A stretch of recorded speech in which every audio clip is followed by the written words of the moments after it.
Erreforma honek tokiko administrazioa aldatuko du.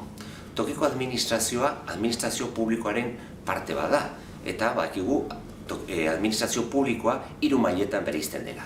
Estatu maila, horiek bere eskumen propioak ditu, gero Nafarroko gobernu maila edo foru maila, horrek ere bere eskumen propioekin, eta tokiko maila, udalak eta horien inguruan mugitzen diren gauza guztien maila. Dudarik gabe hori da eskumen gehien daukana eta zerbitzu gehien ematen diona hiritarrari.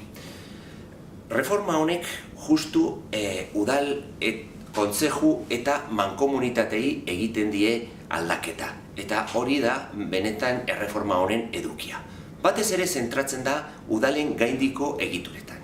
Orain arte, Nafarroan udalez gaindi badaude mankomunitateak eta beste motako erakundeak.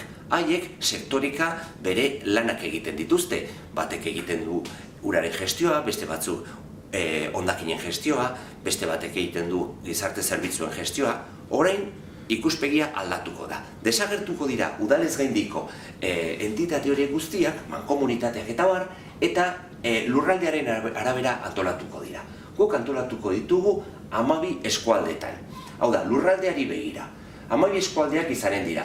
Goian Bidasoa, Larraun Leitzaldea, Arga, Pirineoa, Prepirineoa, Sakana, Ega, Izarra Ibarra, Erdialdea, Zangozako eskualdea, Erribera Garaia eta Erribera.